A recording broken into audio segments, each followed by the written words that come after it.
Hello, hello, hello. It is Thursday. Hold on one second. Something we got to change. There it is. There it is. It's Thursday, y'all. It's another Thursday. I'm excited. Today is March the 12th. We're almost at the middle of the first quarter of the year. I don't even know where time went, but today's Thursday. I'm thankful. Welcome to Let's Talk Power Live, where we talk about power in education in operational ways. We believe and we know that power in education is real and instructional power is even more real. But here's what we also know: people have a really hard time detecting it, determining where it is showing up and how, and they also have a hard time disrupting it. So we give every week a discussion around determining, detecting, and disrupting. So, what are you thankful for? I'm thankful that I made it to New Orleans safely. It was a harrowing experience. I had to fly from, where was I? Austin, Texas for South by Southwest. And I'm here in New Orleans doing plane talk. And it was a harrowing experience, to say the least. There was tornadoes and wind and rain all over. But here we are. But before we go any further, I want to ask you one question. Well, two questions. First question is, what are you thankful for? If you're joining us for the first time, welcome. If you are coming back and you're just coming back again for another time, let me know where you're from and let me know what you're thankful for.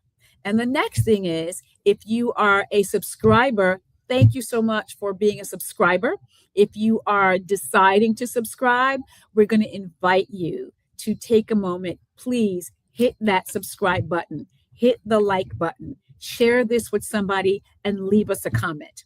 That's what I'm going to ask you to do. So today, we are going to continue our conversation about assessment.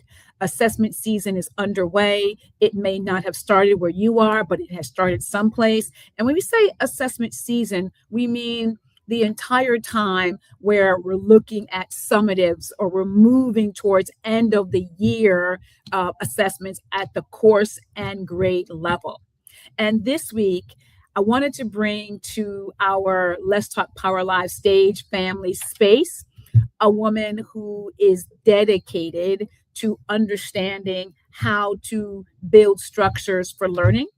She is an expert in multilingual learners. I'm going to bring her to the stage in a few moments. But the first thing I always want to remind us of is, when I say power in education, what do I mean? And every week, I give you the definition of power in education. So let's keep that going. And here it is. Power in education is the instrument of democratic designs, and it is no less the instrument of power. The control of information, the shaping of understanding, and the influence of judgment are critical elements common to democratic design, power theory, and educational philosophy. And again, when we talk about what power is, it is a real thing in education as it is in every other facet of life. And instructional power is even more real. So when I talk about instructional power, what do I mean? And I give it to you every week. So here it is again. Instructional power can be understood as an educator's use of their state, district, and building ascribed job-related authority to afford or constrain a student's access to learning. That's what it is. This idea that educators from every level, state to the classroom, make decisions, have policies, engage in practices and procedures that either open doors for access to young people for learning or create barriers to that. So they constrain it or they open access to it. And with that, I want to bring to our family, our stage, a dear friend of mine, Melissa Lambert. She is the executive director in the Office of School Leadership and Engagement in Yonkers Public School. Decades of experience in multilingual learner development, leadership development. She has run schools. She has been at the district office. She has run her own company. Y'all, let me tell you what. My girl does it all and does it with grace and style, and if she will get after it. So I'm so excited to welcome Melissa Lambert to Let's Talk Power Live. Melissa, welcome to Let's Talk Power What's Live. good? What's good, Dr. Tanji? It's Um, such an honor to be here. it is such an honor for you to join me here. My, I remember the first time we were talking outside of work. We were at home and I was on the phone with you and I was cackling so loud. My husband's like, "Who are you talking to?" I'm like, "Oh, that's just my girl Melissa." So y'all are gonna be in for a treat because Melissa and I are gonna do the things that we do when we talk about education. She is extremely gifted in this work. She is extremely connected, not just connected, but committed to the work. So, Melissa, help us know who you are. Well, thank you so much for that. I think it's just such an honor and a privilege to be here to talk about this because we are so passionate about this. This is our work. This is our life. Right? I sit in Yonkers right now, but I think of myself first as a teacher, and I think what's maybe a little bit different, but we find similarities with one another when we're out there, is that it's a student first uh, uh, approach with me always, right? Like I Yes. always think about what does the student, what's the student's perspective, what's the student's experience, how can we work around that? That's really the goal. So I've done a few things. I'm really like the least important person in the room most of the Not time. necessarily. I'm really trying to build capacity of any group Yeah. that I'm working with, right? And help them see that they bring strengths to the table, but how are we building strength collectively, right? Or And are we all kind of running in different directions? running in different directions. And are we really creating the environment for students that we say we want? We say that we want a lot. We say that we want a lot, and yet our policies, our procedures, and our practices say otherwise. And you Mhm. and I have said this. We always say, when you say you care about kids and you have a but after it, right there, you negate it. And so we want to spend today really digging into assessments and going a step further and talking about a community that is even more, and we're not going to do like a marginalized to the bottom kind of a thing, but that experiences marginalization at an even deeper level than some of our other groups, right? So we want to talk about multilingual learners. And I like to always ground our conversation in some data. So I'm going to share some data and we can go back and forth on it. So data set number one, let's see what we've got. So right now, 10.6% of all K-12 students are identified as English learners. That is as of 2021. And we both know that that's probably millions, probably about 13, maybe even about 13% as of Mhm. now. But right now we know the cleanest data is 20 by 2021. That's 5.3 million humans, like little people humans that are identified as learning English. And one of the myths is when we say we're learning English, we think it's all Spanish. And it's not all Spanish, right? It's learning English from a different language. And then concentrate that population is concentrated in the early grades. So 14% of that, almost 15% are in kindergarten and then 6% of it are in 12th grade. So something begins to happen from either a designation perspective, right? How does someone get identified as an English learner? And then does that change over the course of time, which it should be, but doesn't? And then geographic concentration, about 10% are enrolled in 13%, right? They're higher in the schools than they are in the rural, right? So in city schools, they're more than they are, almost three times as much, right, than they are in rural areas. And then this access gap, right? They are three times, and this is the thing that's most troubling to me. So I want you to comment on this last bullet. Three times less likely to enroll in AP, IB, or dual enrollment courses. What are your thoughts about that kind of access? Yeah. Well, I think it's, when we talk about barriers, like that's one of them. One is structural in terms of like these courses are in high school. So sometimes you have two courses matching up against one another, right?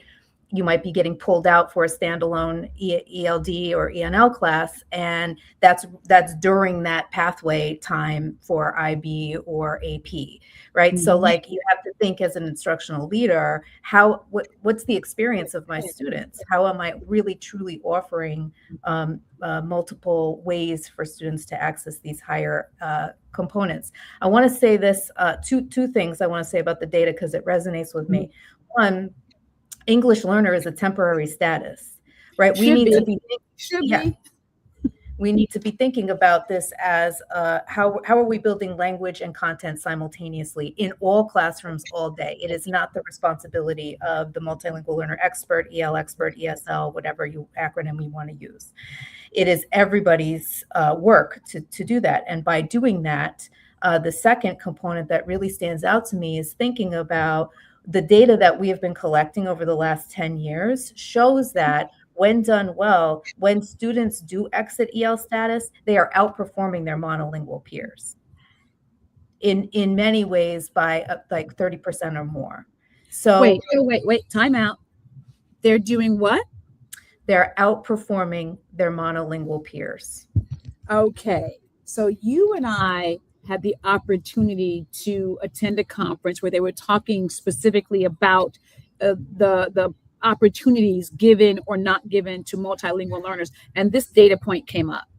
And we learned then that being multilingual learner or being a person who speaks multiple languages almost or can be and maybe should be seen as a superpower, Absolutely. right? Because Absolutely. your brain is doing a lot of work, but it is also exercising that work, right? Yes. Awesome. Yes. Here's another piece of language that information I'd love us to talk through too. System failure to recover from NAEP, right? Reading scores in the most recent NAEP testing are down 5 points from 2019. That's 40% of fourth graders were below basic. That's the highest on record for this population. And then instructionally, most multilingual learners are not given, I should say not, it says given, but they are not given equitable access to grade level content and language development, right? Needed to reach proficiency. And then lastly, the rates at 71% of proficiency are still about 10 points below their peers. So for me, when I see that, it resonates as a system level. So when you see that or hear that, what does it resonate when bring about for you? Yeah, I think there's a lot of different factors, but like when I do ask why, I think the one of the first components is the structural piece, right? We will do anything in this country to avoid language development. And it is an ongoing factor. I'm going to be a little controversial. Surprise, spoiler alert. I can't believe that. Wait, you are going to be, oh, wait, I Surprise. can't believe, But right? Exactly. we're a nation of functional illiterates. We are. We And are. and I think it contributes because I think we do just enough, right? And the world of high quality instructional materials and all of the things that we're doing with curriculum right now are bringing to the surface really, and the science of reading and structured literacy at the early grades are bringing to light how far we've gotten away from language as the center of all of our work in content areas. Yeah. And that's disciplinary, the language of mathematics, the language of science, all of this is predicated on language. So when we see multilingual learners outperforming their monolingual peers, they've locked on, they understand that it's language that is the driver behind Right. all of this, and Right. literacy and And so literacy. when you say language is the driver, take us a step deeper. What do you mean by language is the driver that gives them or unlocks a door that allows for that level of outperforming? I think it's really rooted in this notion of metalinguistic awareness, right? Okay. Being able to see how language works, being able to manipulate language in both spaces and see both the cross-linguistic connections, but also the power of and the use of language to articulate novel ideas, to share and show reasoning, to expand and elaborate on what content you're after, right? And linked to assessment, that's where it shows up. It shows up in the ability to really help define and develop more sophisticated ways of sharing ideas. I love it. Right. So they begin to really lock into my brain can go on both sides. And then the content, I can understand that content via two sets of linguistic, it's almost like an operating system in your brain, right? That you got these two sets that are running together and they're bringing about the ability to connect the content. So we're in assessment season, right? And we both have been in places where assessment is done in ways, and I use the language of disenfranchisement, that in ways that just disenfranchise learners, right? So from a multilingual learner perspective, what is unique? What might be challenging that they're going to face during this time? Yeah, I think it comes back to the way we've, I don't know, kind of conceptualized assessment, right? Really, we're assessment saturated, but we don't have instructional power in assessment, right? And that means two things. We're not utilizing it in the way that we are, the technical aspects that it could be, right? And I'm specifically speaking about formative. We're obsessed with summative assessments, and we're living in summative assessments, and summative assessments have a very limited purpose, right? They do, right? Yeah. Where formative assessment has a lot of purpose. And I think for multilingual learners specifically, we have to be thinking about what's the purpose, and how are we expanding our notion of assessment, and how are we defining evidence? Is evidence filling in the blanks, or is evidence talk and the opportunity to move from informal conversation to academic? So back to that data before, the why is that we're living in this, like, that's good enough. Like, you got it out in an informal way, and that's good enough. And this happens not only to multilingual learners, but to all our marginalized learners at this all point. of them. Absolutely. So we leave it there, where but all of these students have so much to give, and they're so agentive, and they're ready. They are ready to share. And we educators, the system limits that, because we don't go over the next hump, which is academic language. And that's not natural. Academic language is not natural. It's not natural. And if we take this idea of being an English learner, right? So I was born in the Bronx. I lived in New Jersey. I lived in North Carolina. I lived in Massachusetts. I live in Virginia. You have lived in New York. You've lived on the West Coast. English means something different in every place, right? I hear your New York accent. I'm like, yes, I hear it, right? You can hear some of my New Jersey accent, and the way that we use words. We're all English learners. Absolutely. But what we don't say is that we need to be learning academic English. So we slap this English learner thing, label, title, when what we mean is we all need to be academic English learners. Yes. There's a difference, right? And so all of us are academic English learners. Even if I'm a native English speaker, we need to be much more specific, much more targeted in the way that we name something. Yes. So as we look at the idea of power in all of this, what are the power barriers that you see that really become challenging for English language learners, not just this time of year when we're getting into the summative bubble, right? And we're going to, stop teaching and move everybody around in cycles. Not just there, but Where's the power protection or disenfranchisement or even agency development? Where do you see that now, particularly unique to this population? Mm-hmm. I think a couple of things where there's a lot of myths, right? There's a lot of myths, and when we survey the general education core teachers, grade level teachers, they overwhelmingly respond with, "I don't know how." So there's like this learned helplessness that I consider a barrier, and I think I think people power protect around that because they don't want to learn, or there's fear, right? The root is fear. Right. The second thing is thinking about multilingual learners. Like, one of the myths that becomes a block is they need to know English before they can do this rigorous content. Right. And I think that's where, when we were looking back at those NAEP scores and we were looking at the gap or whatever, it's really clear that we have this misconception that we can't learn language and rigorous content simultaneously. And that's a barrier. That's a barrier. Absolutely. Because if you're waiting for somebody, it's like, if I know 1 + 1 in my home language, I can figure it out, but you got to give me the language. You got to give me your language. I can figure it out in my own language, but you've got to help me connect the dots. Mm-hmm. Yeah. Huge barrier. Huge barrier. And I think the way we look at data is another barrier too, right? Okay. We're still so deficit focused. Like, there's just such a deficit cloud around the way we think about data, the way we use data, the type of data we're collecting. We're missing a whole opportunity to learn about the way language develops alongside content.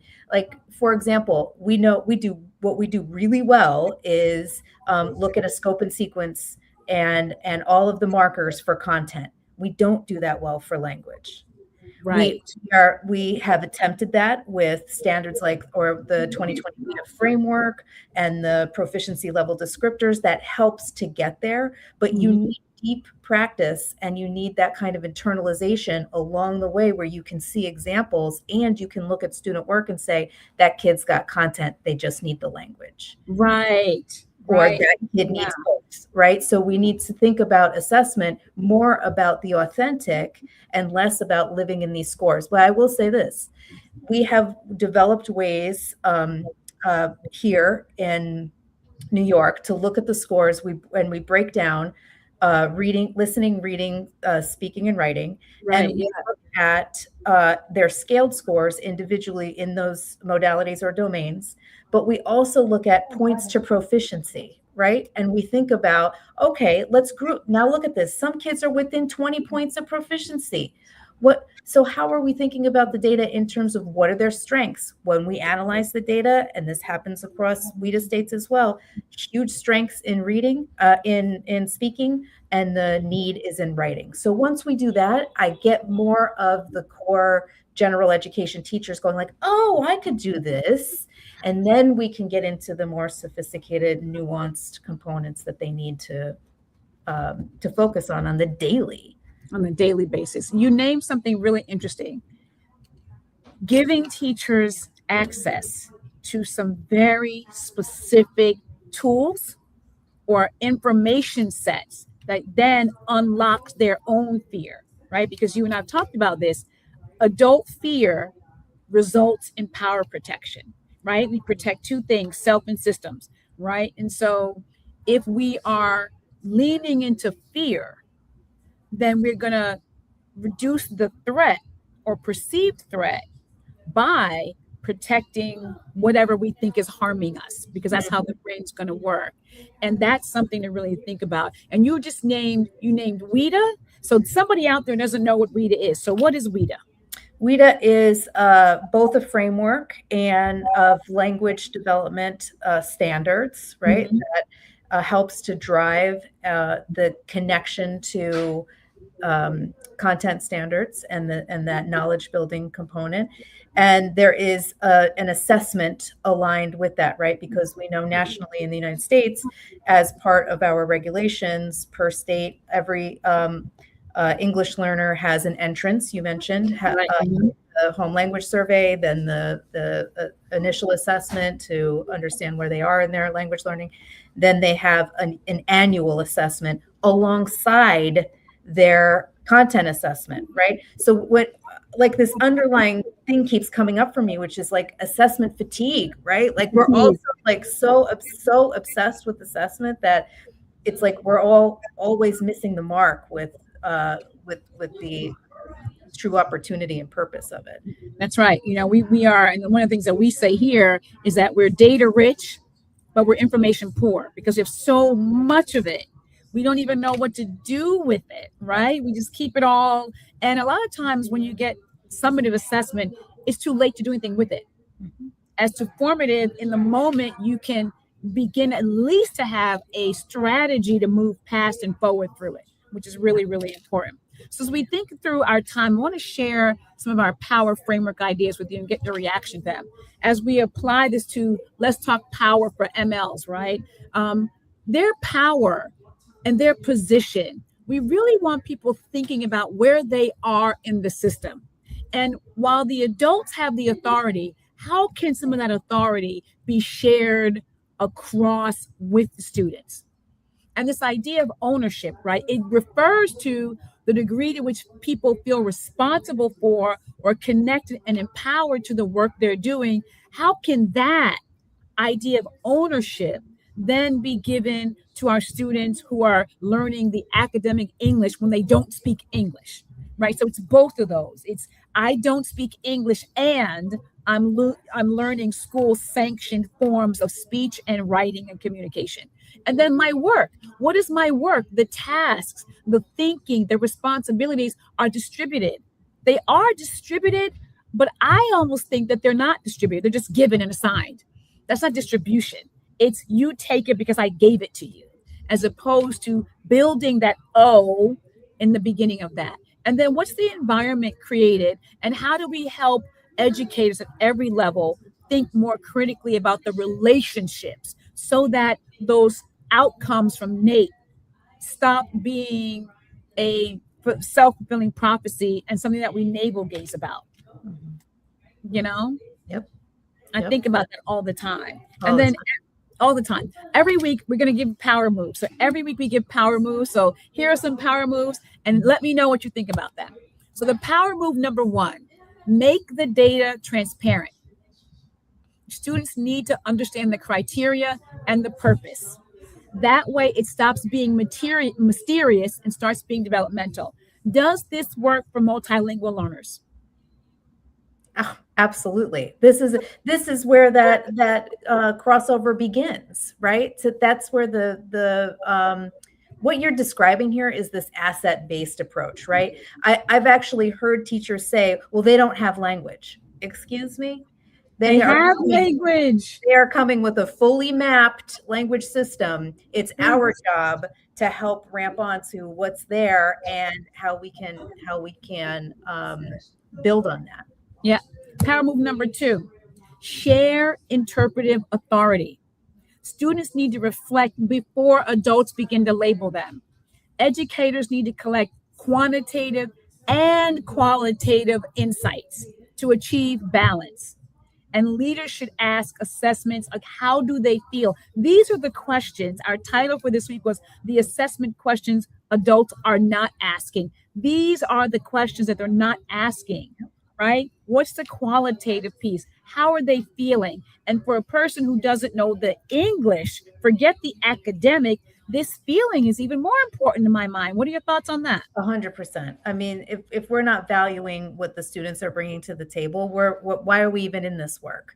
It's really about understanding all of the assets that students bring to the table, and then also how do they understand that? One thing that you said to me ages ago was about, if we want students to be agentive, we better be ready to receive it. And I said it today. I said the same thing today. You got to be ready for it. You got to be ready for it. And this is the moral imperative right here. Right? And then power move number 3, create conditions for empowerment. Adults actively supporting students in developing goals based upon their knowledge and assessment results. not what we think, but on their own understanding. If we go back to power move number one, leaders are examining the learning environment of power protecting patterns and adjusting for agency development. This is critical for multilingual learners in their environment. Agreed. Yeah, Absolutely. absolutely. Very powerful. Yeah. So as we begin, this is the fastest 30 minutes. We're almost out of Ever. time. This has been fantastic. Want to just alert people to a couple of things. We are doing our drive data. This goes back to what you said, Melissa, about, we have a lot of data, but we don't have the information. So we have a tool that we're working people through. I'd love to hear your thoughts on it. The data's responsibility. We really think we want people to think about who is responsible and for the understanding of the data. And then how is it being responded to? Is it instructionally aligned? Is it valuable? Not just valuable from a numbers perspective, but valuable holistically. And does it create empowerment? What are your thoughts on something like this? You're in Yonkers, so what does it look like for somebody in Yonkers to think through this lens? What I really love about this, especially for people who are sort of mired in implementation of high quality instructional materials, and they might be losing sight, like they're living in the technical all the time. This is the kind of tool that can really help break that and reveal the barriers that we described and help people to course correct, because assessment has become so much about the doing and not about the reflection. And I think we're missing the opportunity, because every assessment should drive an instructional decision. And it should. Is the power component. That's right. And that empowerment piece, make sure kids are partners. I cannot say it enough. Kids have got to be partners in the process, and we keep not doing it. We keep assessing to them, on them, but not with them. Yep. And that's really important for us to think about. And then always, every week, we give them a gem for your journey. We are continuing our work. Always the book, always the book. Get your book. It is right available to you in lots of places. The QR code is there. The link is there. Would love for you to make sure you have it. There's a way to get it on Amazon. Go ahead and get that for yourselves. And then we're continuing our data drive tool. We have the R from last week. The D from last week. And then we're going to continue with the D and make sure that we are looking at data responsibility and being responsive to your data. And as a quick recap, you know what? Measurement carries power all the time. Assessment processes are a leadership decision. There are 3 ways to do this. We talked about that. The language differences, looking at the way in which access is made open or not. And then we want people to be responsive, instructionally aligned, valuable, and empowering. And that's what we got. So, Melissa, how can people get a hold of you? Where can they find you? Oh my goodness. I'm always available in Yonkers. That's right. Go to Yonkers, people. Hit me up. Hit her up in Yonkers. She's also available on LinkedIn.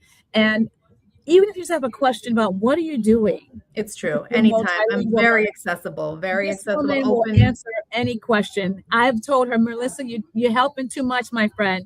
But this is a person, if you are looking at the way you think about how you're supporting your multilingual learners, this is the woman to talk to. And so we want to thank you again. Remind you, if what you're hearing right now resonates with you, please make sure you hit that subscribe button. Make sure you like this. Leave me a comment. I will respond to any comment, and make sure that you drive your data. And we will see y'all next week. Oh, I have Dr. Julie Washington next week. Yes, I do, girl. And we're going to be continuing the language conversation. So we talked about language today with Melissa Lambert. We will continue that conversation with Dr. Julie next week. So everybody, have a wonderful rest of your Thankful Thursday. Thank you.